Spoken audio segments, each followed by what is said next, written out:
Were you homesick for your first month? No. Nah.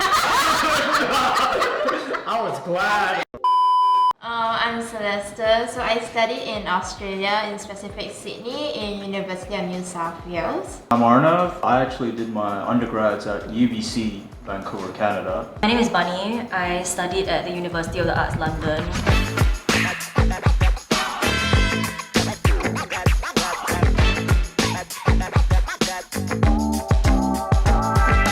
Why did you choose the university or country you studied in? I picked UBC because they're one of those universities that you can defer. I did my service here, so I served 2 years before. So I applied specifically to that one. I think for me, the country was one of the main factor of choosing. I think because Australia is somewhere nearer, not too, like your air flight isn't too expensive, easy for me to come back to visit home. Besides studying media, so it is what I am looking for, and I don't need to, I can actually even do some credit transfer, so that was my main consideration. Nice. For me, I kind of planned what uni I wanted to go to like before I finished my O-levels. So it was it was quite a long journey for me. Like I was about 17 and I was like, I want to get to this uni because I knew that it was like the best in the quote-unquote best in the world for what I wanted to study, which was like fashion communications. And also like I really liked the country itself. Like, oh my god, yeah, I went on a school trip there when I was like 16 years old and I fell in love with it. How was the first week and month like? First week was pretty chill. All I did was party. Real talk. Yeah. All I did was party. Maybe I had to sort out like a whole lot of paperwork and documentation and stuff because they want you to get like housing insurance. They want you to get your personal insurance and stuff like that. Especially for Canada, it's like social welfare state, so you have to get your insurance done like within the first week or so. But it's not a major issue. You have like people to guide you and stuff. I think first week for me was similar. I party a lot, drank a lot.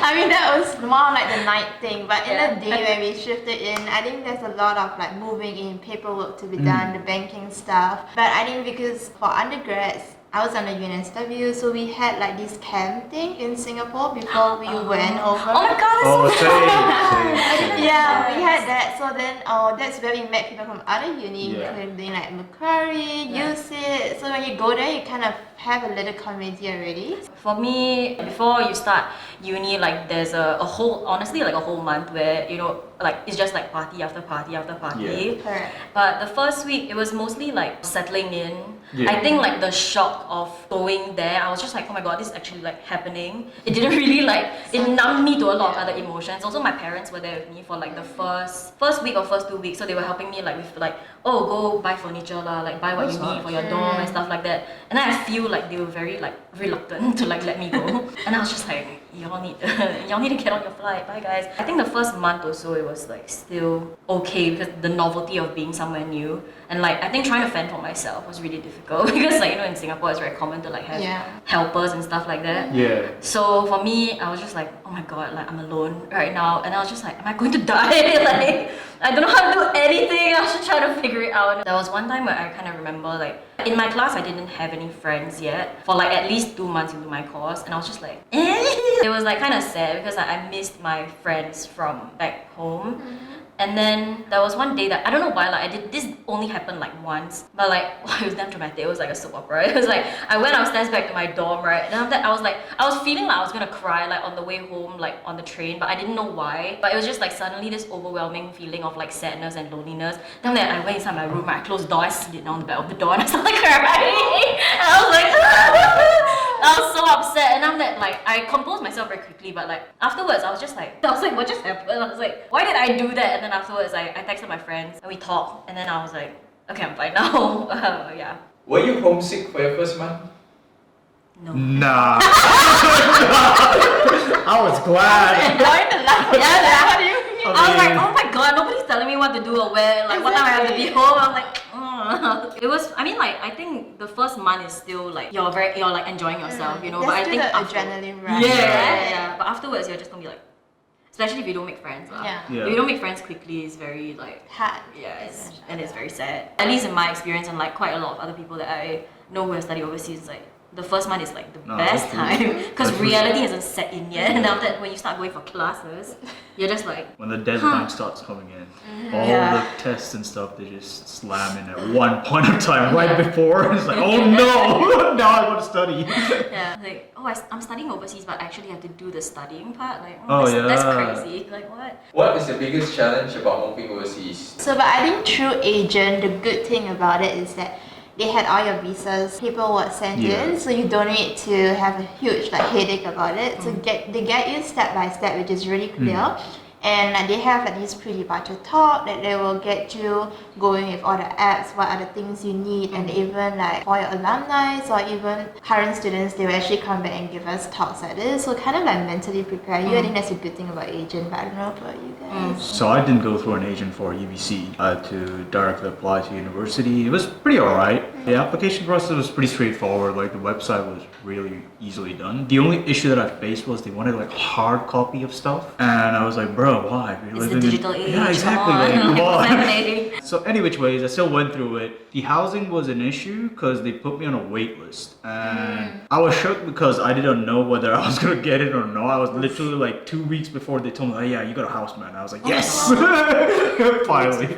I mean, for me, I also applied through an agency, and it was easy because like they basically like they sort out all your paper for you lah. Because if I had to do it right, I don't think I would have made it there on time lah. I'm very like I'm not organized in a way where I'm just like very meticulous and stuff. Like I would be missing documents and stuff like that. You know, I just like, oh, this is a deadline, and then I'll miss the deadline probably if I had to do it by myself. So like. I'm very thankful that I had an agency, and then they did all the talks and stuff like that as well. It was like quite Yeah. nice lah. For like housing and stuff, like you have to do it by yourself. Like you have to, like for me, I had to apply with the uni directly. So they have like a few different like accommodations around London. I did all the applications and stuff like that. It was quite painless. Like I didn't do the interview stuff because if I had to do it right, I'd just be like, Was it hard making friends?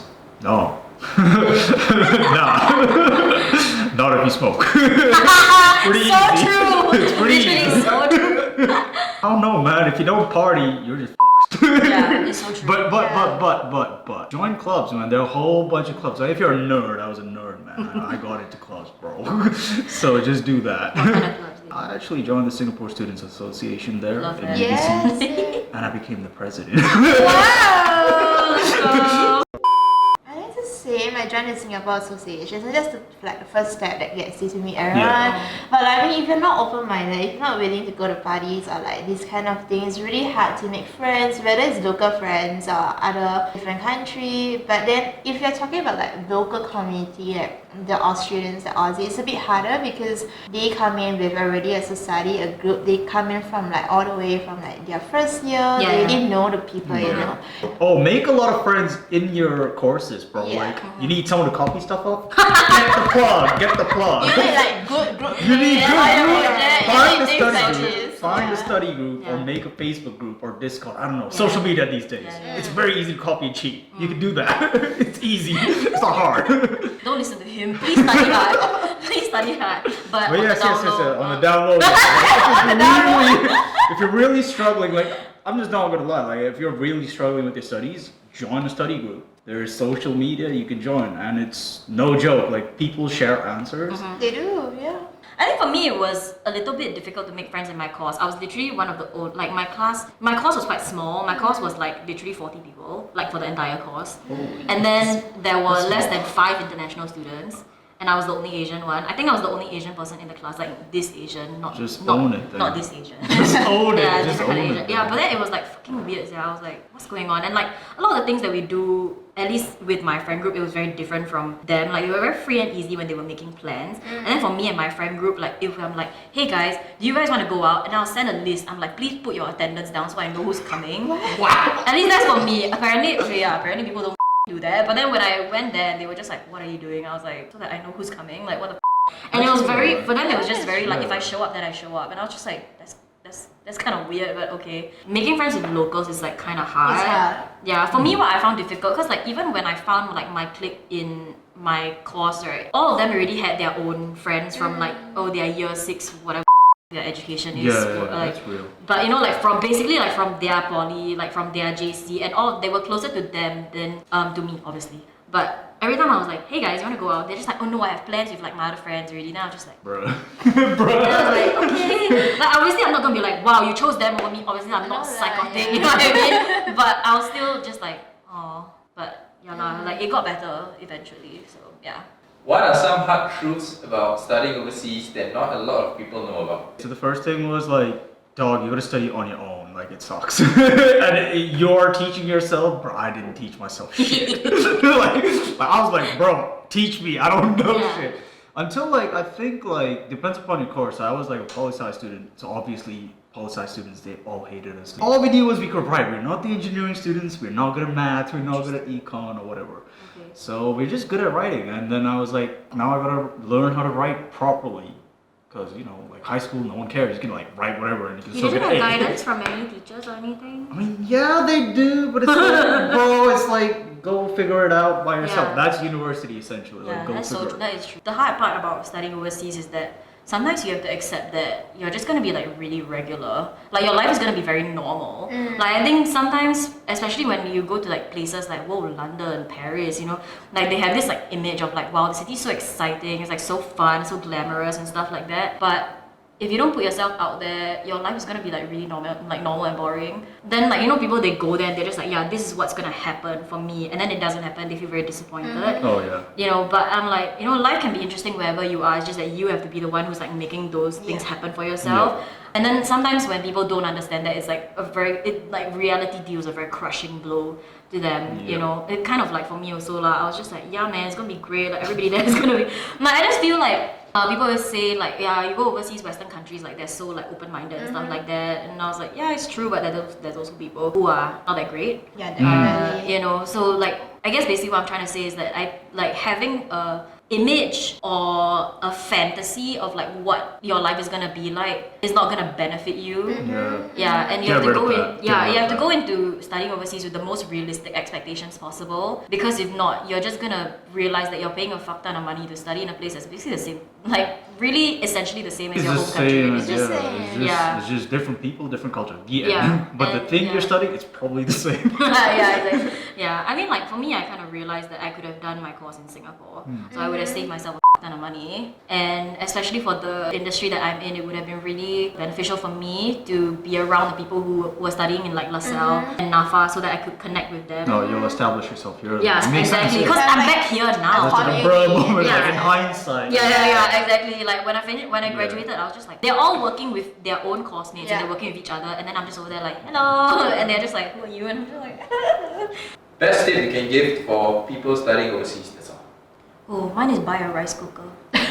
Oh, dude, no, that's. I'm that's so a- serious. Why y'all laughing? You know you can use it for so many things. You can use it as a pot to make soup. You can also you can make It's rice. a multi-tool, man. Yeah, I and you think- can use it to make pancakes. So many things. But I guess like, you know, in as a whole when you go in, you just have to be going with the flow. I don't think like what she said, like have a little fantasy with it, that doesn't work at all. I think how we survive at the end is just adapt lor. You just have to adapt and then pick up certain things along the way, and then shouldn't be so strict about yourself. Just have fun. Ultimately you're paying money, just have fun. Yeah.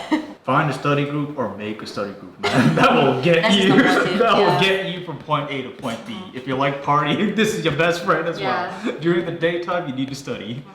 Thank you, IDP, for making this video possible. IDP is having their study abroad affair on the 17th and 18th of September. So if you guys want to join them, join them.